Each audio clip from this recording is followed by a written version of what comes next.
Setelah wafatnya Nabi Sulaiman alaihi salam, kerajaan Bani Israel terpecah menjadi beberapa bagian. Seiring dengan perpecahan politik tersebut, merosot pula keteguhan iman mereka. Di sebuah wilayah yang dikenal dengan nama Baalbek, saat ini berada di wilayah Lebanon, hiduplah kaum Bani Israel yang telah terjerumus ke dalam lembah kesyirikan yang sangat gelap. Mereka tidak lagi menyembah Allah Subhanahu wa Ta'ala, melainkan beralih memuja sebuah berhala besar yang terbuat dari emas bernama Baal. Kota itu sendiri dinamai menurut nama berhala tersebut. Disinilah Nabi Ilyas alaihi salam hadir sebagai nabi yang membawa misi revolusi tauhid untuk meruntuhkan kekuasaan berhala dan mengembalikan manusia kepada fitrah penyembahan kepada Tuhan semesta alam. Menurut Ibnu Katsir dalam kitabnya, Nabi Ilyas adalah keturunan dari Harun bin Imran. Nama lengkapnya adalah Ilyas bin Yasin bin Fanhas bin Al-Aizar bin Harun. Beliau diutus oleh Allah Subhanahu wa Ta'ala kepada penduduk negeri Baalbek yang terletak di sebelah barat Damaskus. Kondisi sosial saat itu dipimpin oleh seorang raja yang kejam dan pengikutnya yang sangat fanatik terhadap penyembahan berhala Baal. Baal digambarkan sebagai dewa kesuburan dan cuaca yang mereka yakini sebagai pemberi rezeki dan hujan. Nabi Ilyas memulai dakwahnya dengan teguran yang sangat logis dan menyentuh nurani. Hal ini diabadikan dalam Al-Quran Surah As-Saffat ayat 123-126. Dan sesungguhnya Ilyas benar-benar termasuk salah seorang rasul-rasul. Ingatlah ketika ia berkata kepada kaumnya, "Mengapa kamu tidak bertakwa? Patutkah kamu menyembah Baal dan kamu tinggalkan sebaik-baik pencipta, yaitu Allah Tuhanmu dan Tuhan bapak-bapakmu yang terdahulu?" Nabi Ilyas berusaha membuka mata mereka bahwa Baal hanyalah benda mati yang tidak bisa memberi manfaat maupun mudarat. Namun, kaumnya justru membalas ajakan tersebut dengan hinaan dan ancaman. Mereka mendustakan kerasulan Ilyas dan berencana untuk membunuhnya. Akibat penolakan yang keras ini, Allah Subhanahu wa Ta'ala menurunkan ujian yang sangat berat bagi mereka.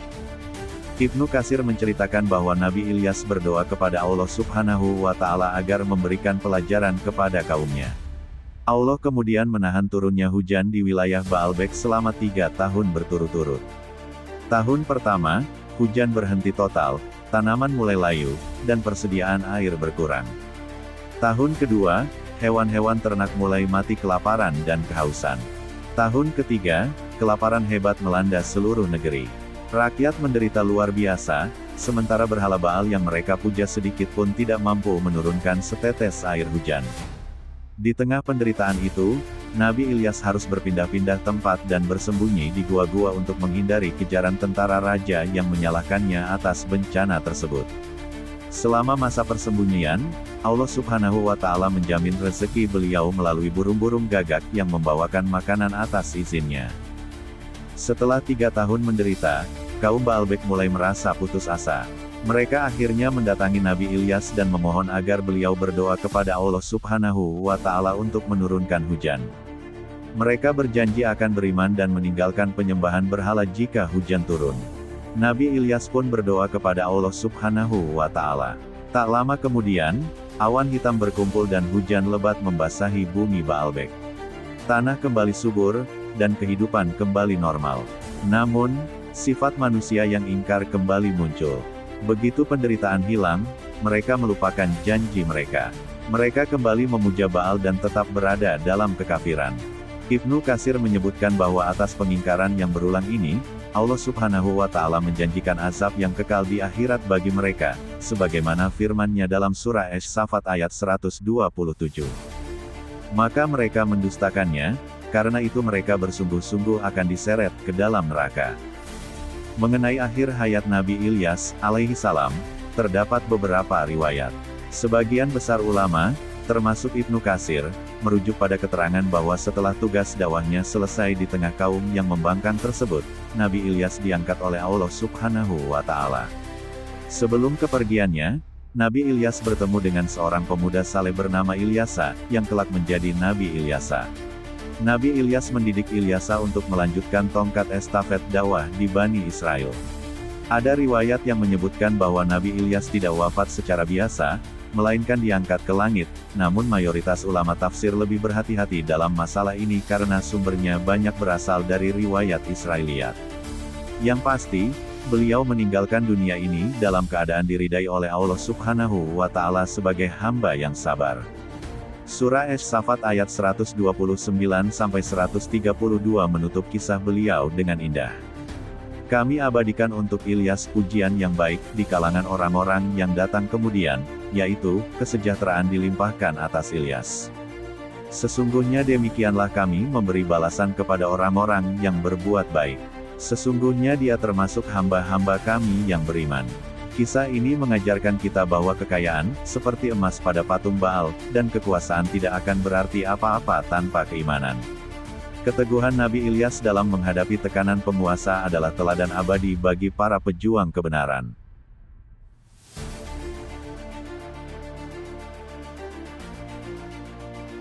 Setelah masa keemasan Nabi Daud alaihissalam dan Nabi Sulaiman alaihissalam berlalu, Bani Israel kembali terjerumus ke dalam pola lama mereka, yaitu pembangkangan dan kesesatan.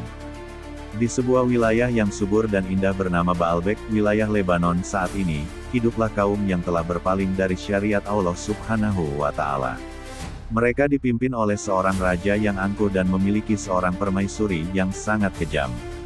Puncak kesesatan mereka adalah ketika mereka menciptakan sebuah berhala raksasa yang terbuat dari emas murni. Berhala itu mereka beri nama Baal. Mereka memuja patung ini sebagai Tuhan yang dianggap memberi kesuburan, mengatur cuaca, dan memberikan rezeki. Di tengah kegelapan syirik inilah, Allah Subhanahu wa Ta'ala mengutus Nabi Ilyas bin Yasin alaihissalam. Beliau datang dengan satu misi yang jelas, meruntuhkan kepercayaan palsu terhadap Baal dan mengembalikan manusia untuk menyembah Allah Subhanahu wa Ta'ala, sebaik-baik pencipta. Nabi Ilyas alaihissalam memulai dakwahnya dengan penuh kesabaran. Beliau mendatangi raja dan rakyat Baalbek, memperingatkan mereka tentang kemurkaan Allah Subhanahu wa Ta'ala.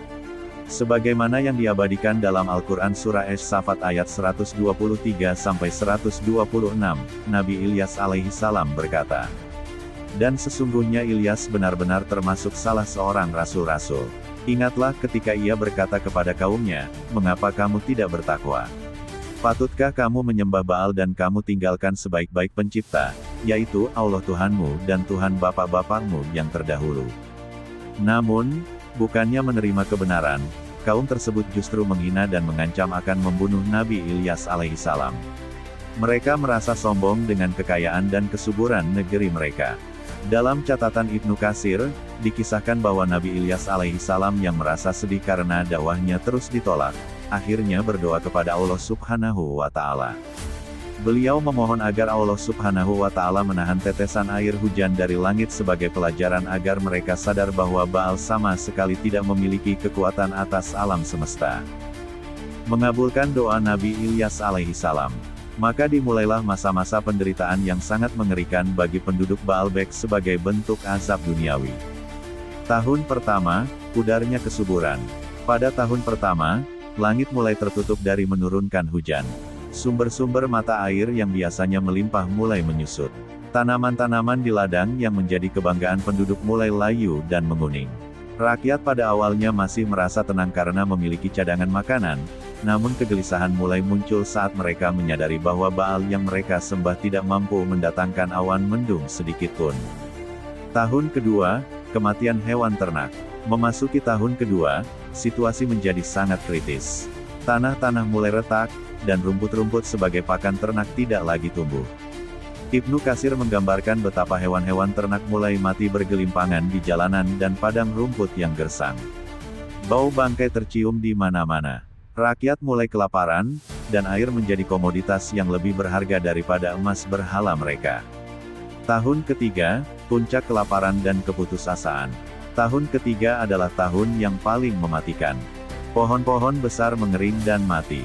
Tidak ada lagi sisa makanan yang bisa dimakan kecuali akar-akar pohon yang keras. Bayi-bayi menangis karena ibu mereka tidak lagi memiliki air susu. Pada saat inilah, seluruh penduduk negeri menyadari bahwa patung Baal yang terbuat dari emas itu hanyalah benda mati yang bisu. Mereka melihat patung itu tetap berdiri megah, namun tidak bisa memberikan setetes air pun untuk menyelamatkan penyembahnya dari kematian. Selama 3 tahun tersebut, Nabi Ilyas alaihissalam harus berpindah-pindah tempat karena dikejar oleh tentara raja yang menganggap beliaulah penyebab bencana ini. Ibnu Katsir meriwayatkan bahwa Nabi Ilyas alaihissalam bersembunyi di dalam gua-gua yang sunyi. Meskipun seluruh negeri dilanda kelaparan, Allah Subhanahu wa Ta'ala tidak membiarkan hambanya yang soleh menderita. Dalam beberapa riwayat disebutkan bahwa Allah Subhanahu wa Ta'ala memerintahkan burung-burung gagak untuk membawakan makanan, roti dan daging, kepada Nabi Ilyas alaihissalam di tempat persembunyiannya. Beliau juga meminum air dari sisa-sisa mata air yang dijaga oleh Allah Subhanahu wa Ta'ala agar tidak mengering sebelum waktunya. Dalam masa persembunyian inilah, Nabi Ilyas alaihissalam bertemu dengan seorang wanita tua yang memiliki anak yang sangat sakit dan kelaparan. Pemuda itu bernama Ilyasa. Nabi Ilyas alaihissalam kemudian berdoa kepada Allah Subhanahu wa Ta'ala untuk kesembuhan pemuda tersebut. Atas izin Allah Subhanahu wa Ta'ala, pemuda itu sembuh dan kemudian menjadi murid setia serta penerus dakwah Nabi Ilyas alaihissalam. Berakhirnya kemarau dan pengingkaran yang berlanjut. Setelah 3 tahun berlalu dan penderitaan mencapai puncaknya, rakyat Baalbek menyerah. Mereka mendatangi Nabi Ilyas alaihissalam dan berjanji bahwa jika hujan turun, mereka akan menghancurkan Baal dan kembali menyembah Allah Subhanahu wa Ta'ala. Nabi Ilyas alaihissalam kemudian berdoa dengan tulus kepada Allah Subhanahu wa Ta'ala agar rahmatnya kembali turun. Tak lama setelah doa dipanjatkan, gumpalan awan hitam muncul di ufuk langit, guntur menggelegar, dan hujan lebat pun mengguyur bumi Baalbek. Tanah yang mati kembali hidup, dan kehidupan perlahan pulih. Namun, sebagaimana tabiat kaum yang ingkar, setelah perut mereka kenyang dan penderitaan hilang, mereka kembali berkhianat. Mereka menolak untuk menghancurkan Baal dan tetap berada dalam kesyirikan. Akhirnya, Allah Subhanahu wa Ta'ala menyelamatkan Nabi Ilyas alaihissalam dari kejaran mereka, sementara kaum tersebut tetap berada dalam kutukan dan ancaman azab akhirat yang pedih. Sebagaimana Allah Subhanahu wa Ta'ala berfirman dalam Al-Quran Surah Ash-Shafat ayat 127-128. Maka mereka mendustakannya, karena itu mereka bersungguh-sungguh akan diseret ke dalam neraka kecuali hamba-hamba Allah yang dibersihkan dari dosa. Kisah ini menjadi pengingat bagi kita semua bahwa air dan segala rezeki di bumi adalah milik Allah Subhanahu wa Ta'ala sepenuhnya, bukan hasil dari usaha manusia semata apalagi hasil dari pemujaan kepada selain Allah Subhanahu wa Ta'ala.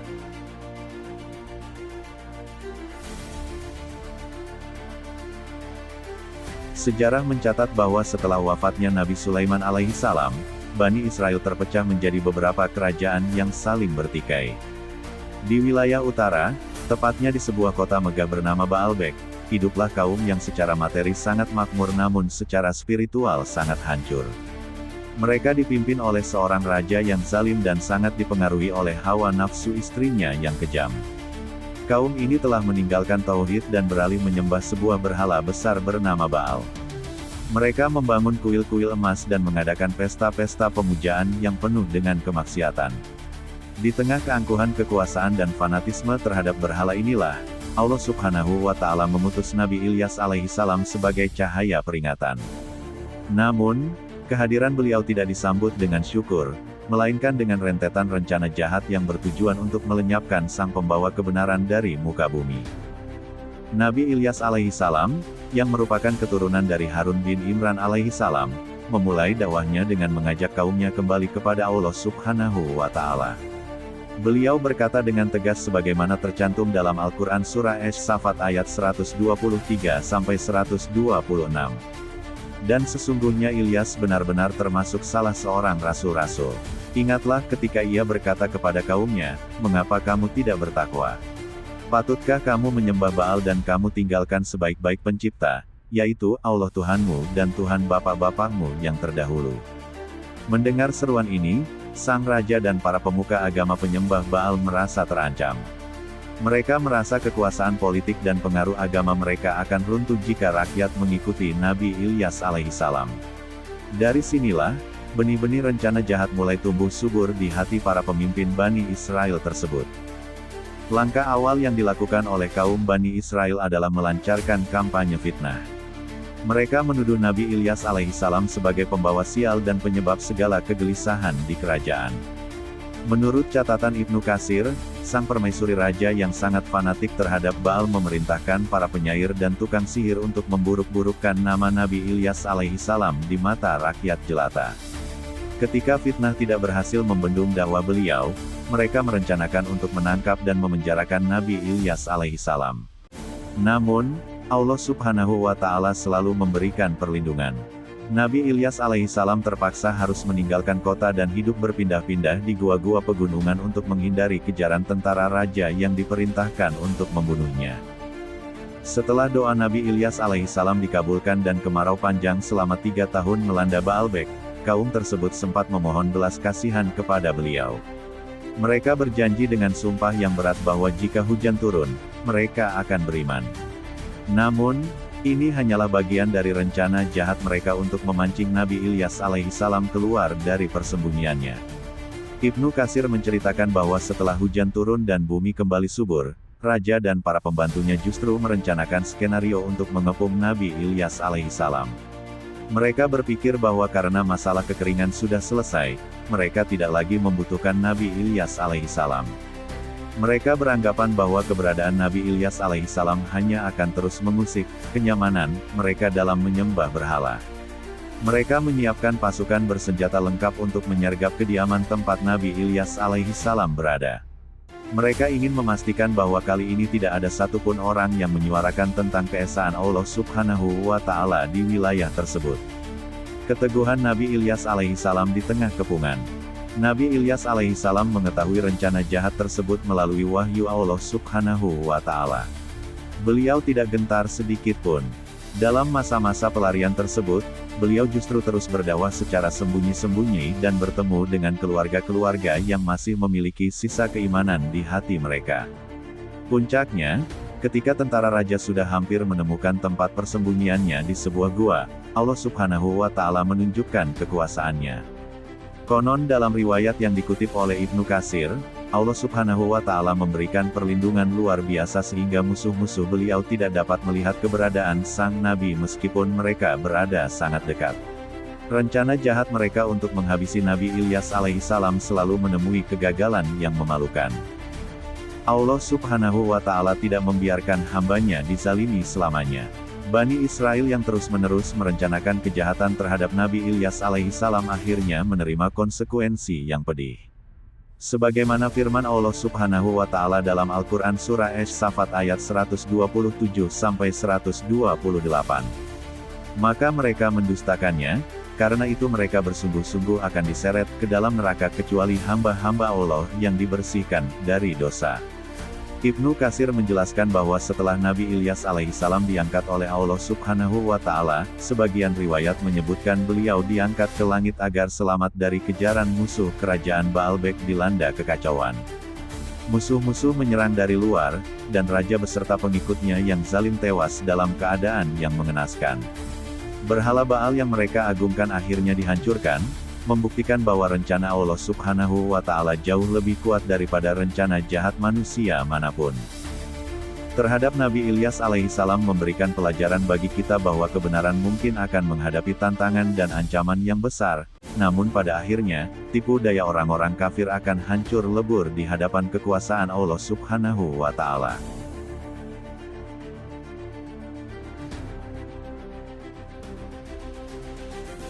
Setelah melewati masa-masa yang sangat berat dalam menghadapi kekerasan hati kaum Bani Israel di Baalbek, setelah melewati kemarau panjang selama 3 tahun yang membuktikan kekuasaan Allah Subhanahu wa Ta'ala, dan setelah menyelamatkan diri dari berbagai rencana pembunuhan, Nabi Ilyas alaihissalam tetap berdiri tegak sebagai pembela tauhid. Beliau telah menunaikan amanah risalahnya. Beliau telah mendidik Nabi Ilyas alaihissalam untuk meneruskan tongkat estafet dakwah. Namun, setiap jiwa yang bernyawa pasti akan merasakan mati. Datanglah sebuah saat di mana Allah Subhanahu wa Ta'ala mengutus malaikat Israel untuk menjemput ruh mulia sang Nabi. Namun, pertemuan ini bukanlah sekadar pencabutan nyawa biasa, melainkan sebuah dialog yang syarat akan hikmah tentang makna kehidupan dan ibadah. Kedatangan malaikat Israel dan kesedihan Nabi Ilyas alaihissalam. Dalam kitab-kitab sejarah Nabi, termasuk yang dikutip dalam tradisi tafsir oleh Ibnu Katsir, dikisahkan bahwa ketika malaikat maut Israel datang menghampiri Nabi Ilyas alaihissalam untuk mencabut nyawanya, sang Nabi tampak tersentak dan kemudian menangis terseduh-seduh. Melihat pemandangan tersebut, malaikat Israel merasa heran. Sebagai malaikat yang bertugas menjemput nyawa, ia telah melihat berbagai reaksi manusia, ada yang ketakutan, ada yang memohon ampun, dan ada yang mencoba melarikan diri. Namun, melihat seorang nabi pilihan Allah Subhanahu wa Ta'ala menangis sedemikian hebat, malaikat Israel bertanya dengan lembut, "Wahai Ilyas, mengapa engkau menangis? Apakah engkau menangis karena engkau merasa takut akan kematian? Atau apakah engkau menangis karena engkau masih merasa berat meninggalkan dunia dan segala kemegahannya?" Jawaban yang keluar dari lisan Nabi Ilyas alaihissalam sungguh mengejutkan sekaligus menggetarkan jiwa. Beliau menghapus air matanya dan menjawab dengan suara yang penuh dengan ketulusan. "Demi Allah, aku menangis bukan karena aku takut akan kematian. Aku juga tidak menangis karena merasa berat meninggalkan dunia yang fana ini. Namun, aku menangis karena aku menyadari bahwa jika engkau mencabut nyawaku sekarang, maka terputuslah kesempatanku untuk bertasbih kepada Allah Subhanahu wa Ta'ala." Nabi Ilyas alaihissalam melanjutkan penjelasannya dengan sangat menyentuh. "Aku sedih karena di alam barzakh nanti, aku tidak lagi bisa berpuasa demi Allah Subhanahu wa Ta'ala. Aku tidak lagi bisa berdiri di tengah malam untuk salat dan bermunajat kepadanya. Aku tidak lagi bisa berzikir menyebut namanya di setiap tarikan napasku. Di saat orang-orang yang masih hidup di dunia masih bisa mendulang pahala dan berbakti kepadanya, aku hanya akan diam terkubur tanpa bisa menambah amal ketaatanku." Bagi Nabi Ilyas alaihissalam, kematian bukan hanya akhir dari kehidupan, tetapi akhir dari kesempatan untuk membuktikan cintanya kepada Allah Subhanahu wa Ta'ala melalui amal soleh. Wahyu Allah Subhanahu wa Ta'ala dan keputusannya. Mendengar alasan yang begitu mulia tersebut, Allah Subhanahu wa Ta'ala kemudian memberikan wahyu kepada malaikat Israel. Allah Subhanahu wa Ta'ala yang maha mengetahui segala isi hati hambanya menghargai kejujuran dan kecintaan Nabi Ilyas alaihissalam terhadap ibadah. Dalam beberapa riwayat yang disebutkan oleh Ibnu Katsir dan ulama lainnya, Allah Subhanahu wa Ta'ala berfirman kepada malaikat Israel untuk menunda pencabutan nyawa tersebut. Allah Subhanahu wa Ta'ala memerintahkan Nabi Ilyas alaihissalam untuk tetap hidup dan terus beribadah kepadanya. Ada riwayat yang menyebutkan bahwa Nabi Ilyas alaihissalam kemudian diangkat oleh Allah Subhanahu wa Ta'ala dengan tunggangan seekor kuda dari cahaya api, dan dibawa ke tempat yang dikehendaki Allah Subhanahu wa Ta'ala. Di sana, beliau tetap dalam keadaan hidup untuk terus bertasbih dan menyembah Allah Subhanahu wa Ta'ala hingga waktu yang ditentukan kemudian. Hikmah dari pertemuan tersebut, kisah pertemuan Nabi Ilyas alaihissalam dengan malaikat Israel ini memberikan pelajaran yang sangat dalam bagi umat manusia. Nabi Ilyas alaihissalam mengajarkan bahwa ibadah bukanlah beban, melainkan kenikmatan yang paling tinggi bagi seorang mukmin. Kesedihan saat menghadapi maut seharusnya bersumber dari rasa kurangnya bekal dan hilangnya kesempatan beramal, bukan karena kehilangan harta benda. Allah Subhanahu wa Ta'ala memuliakan hambanya yang benar-benar ikhlas dalam mencintainya dengan memberikan keistimewaan yang tidak diberikan kepada manusia lain. Sebagaimana Allah Subhanahu wa Ta'ala berfirman dalam surah As-Saffat ayat 131-132.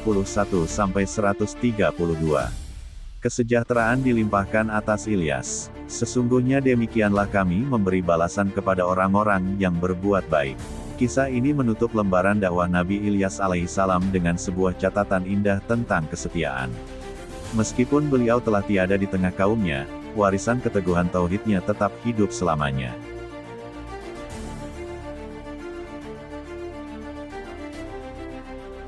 Setiap perjalanan dakwah para nabi memiliki titik puncaknya masing-masing.